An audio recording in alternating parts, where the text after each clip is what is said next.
Le quorum étant atteint, donc nous allons pouvoir délibérer. Je vous demanderai gentiment de bien vouloir couper vos téléphones pour qu'on ne soit pas dérangé, de mettre en silencieux pour que ça ne parasite pas dans le son. Alors, j'ai quelques pouvoirs. Madame Marie-Claire Dumais qui fait pouvoir à moi-même, Monsieur Dominique Savary. Madame Véronique Duffier, pouvoir à Sophie Smet. Madame Émilie Parent, pouvoir Monsieur Philippe Poteau, derrière Marie-Claire. Monsieur Éric Gardin, pouvoir à Monsieur Yves Tonneau. Et Madame Brunadana, pouvoir à Marie-Claire Brugeman. Je peux aller. Ah, c'est moi. Madame Marie-Paul Courbet qui est excusée, et une information, Monsieur Axel Smet qui est démissionnaire. J'ai reçu son courrier il y a 2 jours, donc il est démissionnaire. Donc au prochain conseil, la personne suivante sur notre liste, c'est elle qui, si elle ne démissionne pas bien sûr, c'est elle qui me fera les demandes et c'est elle qui montera dans notre conseil municipal. Je vous propose donc en secrétaire de séance, Madame Alexa Dussol. Donc, qui est contre? Qui s'abstient? Merci. Afin de respecter le couvre-feu, je vous propose que cette séance soit remise à huis clos. Bonsoir. Donc, je dois mettre au vote, c'est à huis clos, donc je vais vous demander à l'Assemblée de bien vouloir voter pour la mise en huis clos de cette séance. Qui est contre? Qui s'abstient? Merci. Et puis nous arrivons donc aux personnes ici présentes. La présentation du label Commune Zéro Déchet par le CIABED, par Madame Laura Musi et Monsieur Damien Santerre. Donc suite à notre candidature au label Commune Zéro Déchet, le CIABED, il va nous faire une présentation que l'on va voir juste derrière moi sur le mur. Je vous laisse la parole, Madame et Monsieur. Je vous laisse un micro, s'il vous plaît. Merci. Ça fonctionne. 120 000 tonnes de déchets par an. Et les habitants en produisent 200 000. On a une moyenne qui est de 200 000 tonnes de déchets produits par habitant par an. On va donc rentrer sur le label avec Laura qui va prendre le relais. Alors du coup, le label Commune Zéro Déchet, c'est une action du service sensibilisation et prévention des déchets dont on fait partie tous les deux. Et on a décidé de mettre en place un label Commune Zéro Déchet parce qu'on a beaucoup de communes qui font des choses chacune de leur côté pour réduire et gérer correctement ces déchets et qui ne sont finalement pas mises en avant. Donc le label va nous permettre de vous mettre principalement en accord avec la réglementation. La présentation, on pourra vous la laisser aussi pour que vous puissiez voir les différentes échéances qui vont arriver. Le recyclage, le traitement des masques, vous n'avez pas ça? Non. Vous n'avez pas ça? Parce que les masques dans les poubelles, où est-ce qu'on les met aujourd'hui? Dans quelle poubelle? Il faut le mettre dans un sac bien fermé et dans la poubelle d'ordures ménagères, la poubelle noire. Et dans un sac bien fermé. Voilà, tout à fait. Ma question justement sur ces objectifs, lorsque ceux-ci ne sont pas atteints, qu'est-ce qui se passe vis-à-vis du partenariat avec le commune?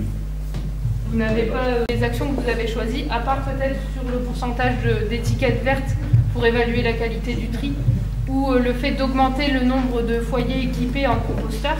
C'est plutôt des actions assez basiques, comme par exemple j'accueille un atelier du savoir-faire, le fait de faire la démarche pour accueillir un atelier au sein de la commune, vous allez remporter des lucioles.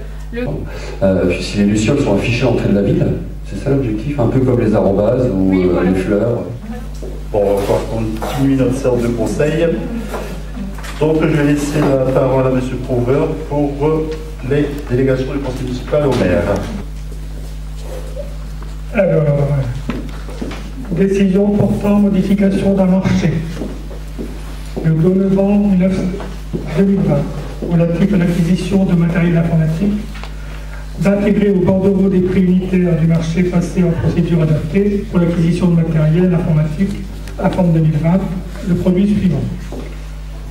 La station d'accueil HP USB-C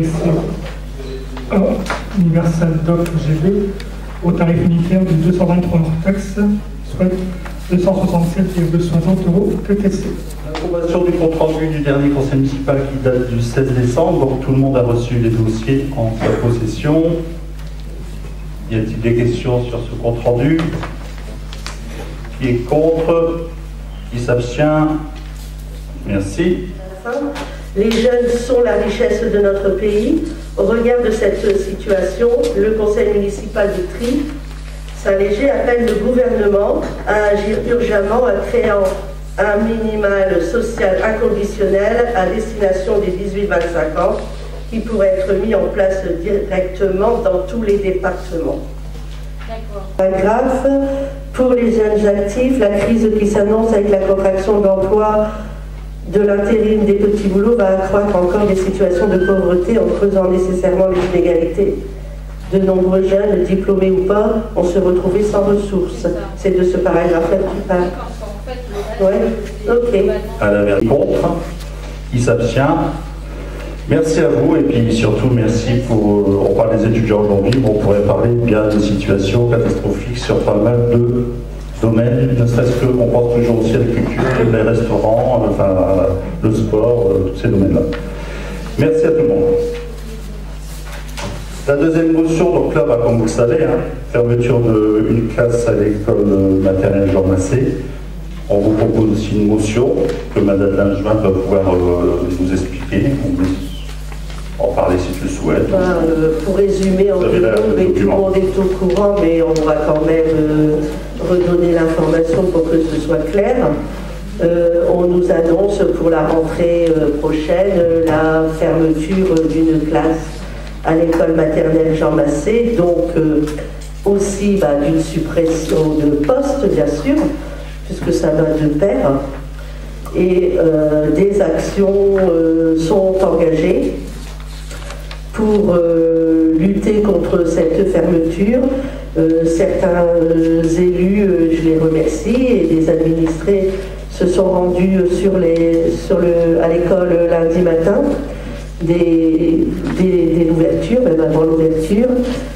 Des pétitions circulent et se remplissent.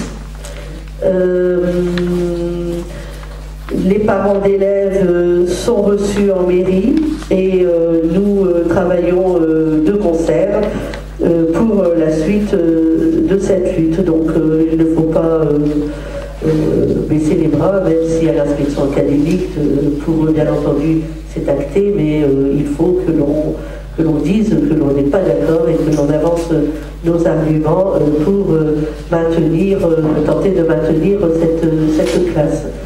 C'est très important. On fait beaucoup dans les écoles, on s'investit, on donne beaucoup dans les écoles, on participe à différentes échelles, à différents niveaux. Donc nous, on fait le maximum d'argent du contribuable, qui est le vote, qui est notre, tous. On met le paquet, et l'État, non, dès qu'il peut gratter 4 sous, il va gratter 4 sous. Donc ça, c'est inadmissible.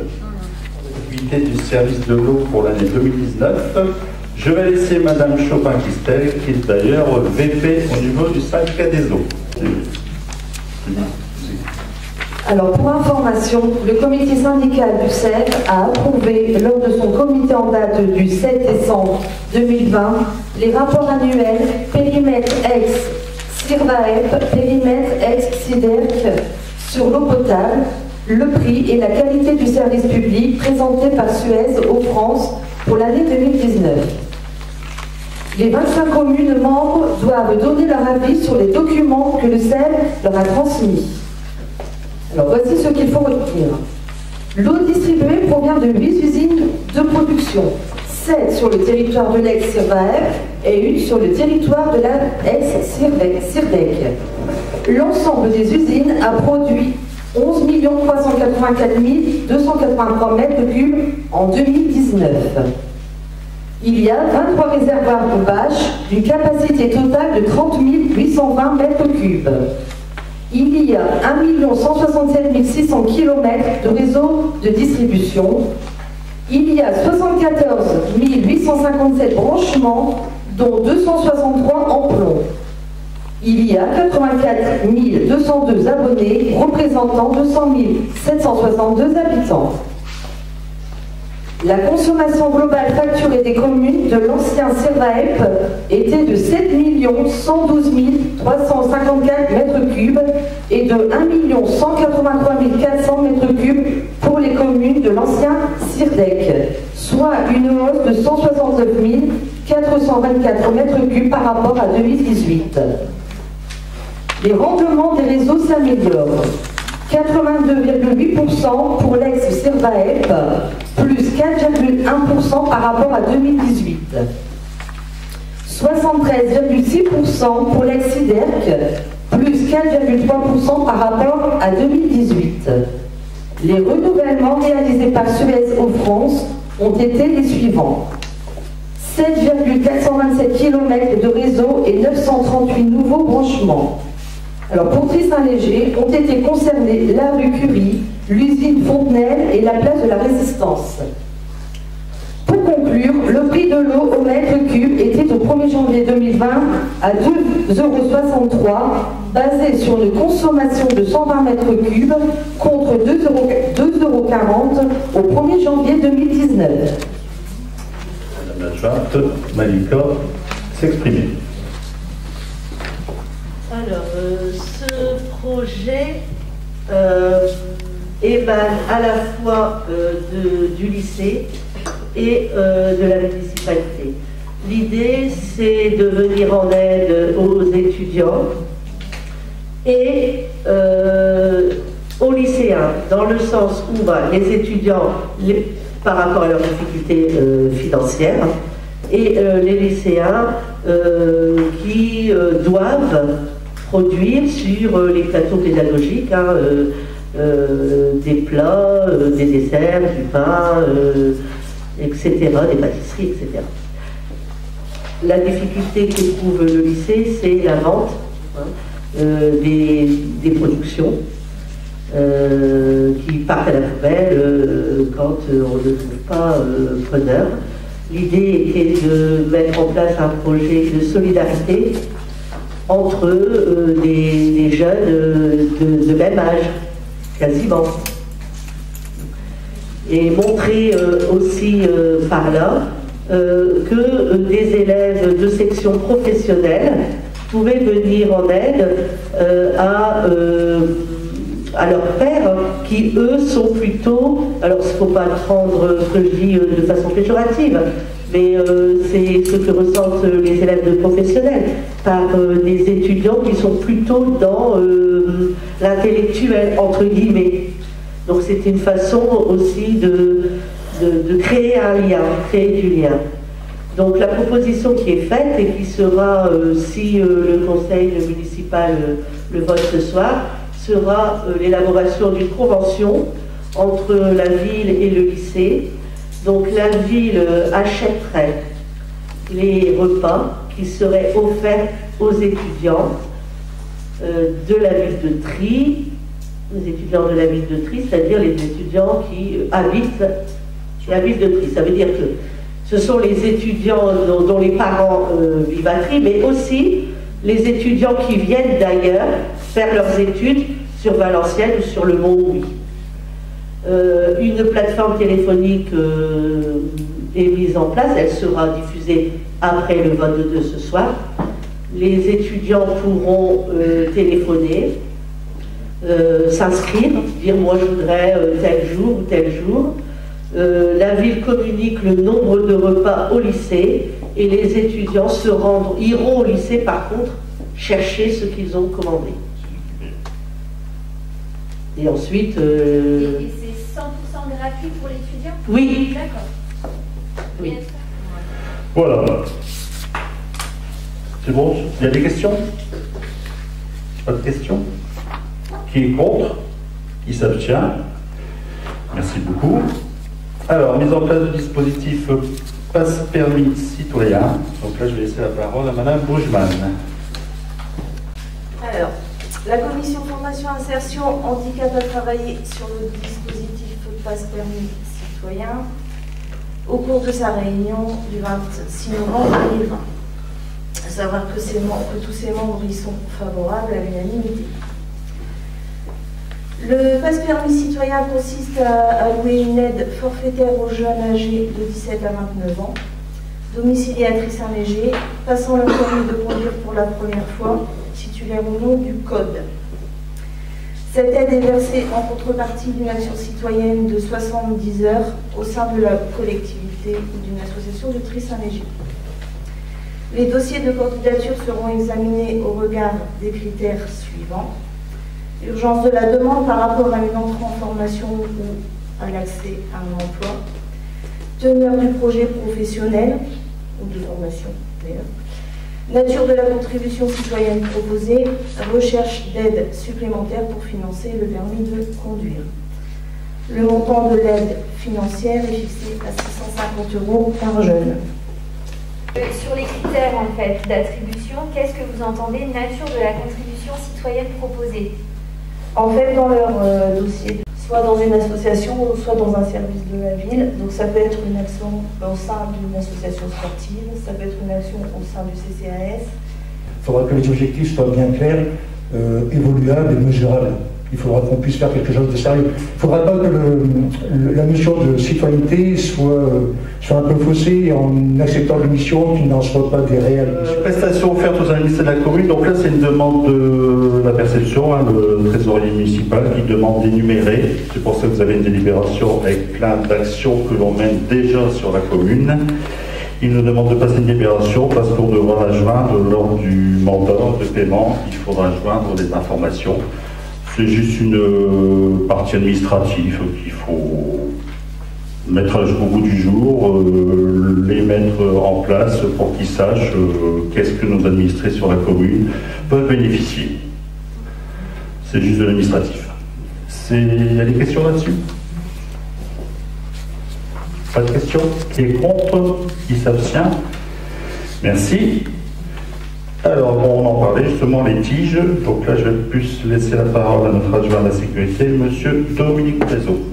On nous a proposé d'accueillir au niveau de la billetterie des jeunes en tige, en travaux d'intérêt généraux. Proposition faite par le SPIC de Valenciennes. Donc, il nous propose d'accueillir 2 jeunes pour une durée n'excédant pas 1 mois. Pour nous mettre à disposition. Ce seront 2 jeunes qui seront pris en charge par des référents dans divers secteurs, des espaces verts, peinture, pris en charge par des référents qui sont portés volontaires et qui ont déjà encadré des tiges et autres jeunes il y a quelques années de cela. Donc normalement ce sera pour une durée d'1 mois, ce seront des petits jeunes, des jeunes majeurs, de 18-25 ans normalement, si j'ai bien suivi, c'est ça, 25 ans, oui. Ces personnes qui seront ciblées, on ne mettra pas des grands criminels. Grosse délinquance. Ouais. Bon, après, des sanctions telles que celle-ci, c'est pas non plus des grandes délinquances. Non, mais ce qu'il faut souligner, c'est que c'est des personnes qui sont vraiment bien encadrées, qui seront plus en écho. Voilà, normalement, ça devrait c'est moi, épicerie solidaire. Alors, vous savez que sur l'université, il y a une épicerie solidaire qui s'appelle Agorae. L'idée, alors on les a rencontrés, on a discuté avec ces personnes de l'université et comme je disais tout à l'heure, on fait pas mal d'actions pour les étudiants. C'est une encore supplémentaire où, si vous le validez, on pourrait verser une subvention de 5 000 €. Ouais, c'est ça, 5 000 € pour pouvoir donner un petit coup de pouce à cette épicerie solidaire qui est donc fréquentée par les jeunes qui sont sur le pôle de l'université du Mont-Bui. Aide exceptionnelle aux étudiants, donc c'est la 1, 2, 3, 4, et c'est la dernière aide qu'on peut encore faire à nos étudiants. Le micro est arrive. Donc encore une action en direction des étudiants tritois. On propose que le conseil municipal accepte une aide exceptionnelle de 100 € aux étudiants de la ville Il bénéficie déjà de la bourse communale de 125 €. Et là, à cause de la condition, je ne sais plus parler fatigué, de la situation sanitaire et des difficultés, hein, on en revient toujours à la même chose, il est proposé de façon exceptionnelle cette année, après on verra, mais cette année de leur verser une subvention de 100 €. Bien entendu, il faut qu'ils en fassent la démarche, mais c'est la même démarche que pour les bourses communales, c'est-à-dire venir en mairie avec un certificat de scolarité. Les mêmes critères. C'est les mêmes critères, mais il faut quand même qu'ils... voilà, ce sont les étudiants tritoires, donc ils peuvent venir déposer leur certificat de scolarité en financier. Bon, je ne vais pas tout vous lire, le dossier que vous avez eu. Je suppose que vous avez le temps de travailler et d'identifier les questions à poser. Donc s'il y a des questions, bah, c'est le moment, n'hésitez pas. Alors par contre, moi je voulais avoir des précisions sur le budget, donc sur le réalisé 2020. Oui. Au niveau des charges... Alors tu as une page pour qu'on suive. La page 2. La page 2 de l'annexe 1 ou attends. Annexe 1, page 2. D'accord. Fonctionnement dépenses. En fait, je constate que sur certains pôles, comme le gaz, enfin chauffage bâtiment, ça a flambé. Du coup, je me demandais d'où venait cette augmentation. On voit qu'en plus sur ces pôles-là, ça a pas mal augmenté un peu partout. Non, mais une grosse partie, c'est la piscine. Avec l'ouverture de la piscine en 2020, d'accord. Il a fallu chauffer les bassins. Et après, bon, ça s'est arrêté. Et là, en 2021, on sera obligé de... D'accord. Vous pouvez constater, il y a, donc c'est dans les documents de Rob, un crédit prévu de 30 000 € TTC pour commencer à porter une réflexion sur la place. Alors c'est tout un ensemble, la place Auge-Sarreau et ses abords. Bien évidemment, cet espace fait partie intégrante des abords de la place. Les aménagements futurs qui en découleront feront l'objet d'une autorisation de programme, crédit de paiement. Vous comprendrez par conséquent que cette réflexion pour nous mener à examiner plus précisément cet aménagement qui reprendra forcément le côté environnemental, écologique et biologique. Donc pour le food truck panier vitamine, M. Prévost m'a fait une demande écrite pour se placer précisément sur la place de la Résistance en fait, hein, pour apporter, en plus de la boucherie, un service supplémentaire. Par contre, il se propose, lui, il fait de la livraison et des points retrait. Donc pour lui, il n'y a aucun souci pour livrer à Tripoirier, puisque la question c'était pourquoi pas Tripoirier. Donc lui, pour l'instant, il n'a pas encore un créneau pour se positionner 2 heures semaine, ça se discute, hein, bien sûr, il n'y a pas de souci. Par contre, il fait de la livraison, donc il peut livrer sur Tripoirier, sans souci. Mais alors les personnes du foyer sont au courant de ça? Bah, je pense qu'on peut communiquer sur le oui. Il n'y a aucun souci, mais je pense que les personnes... Le collectif déclare la séance levée. Bonne soirée à tout le monde.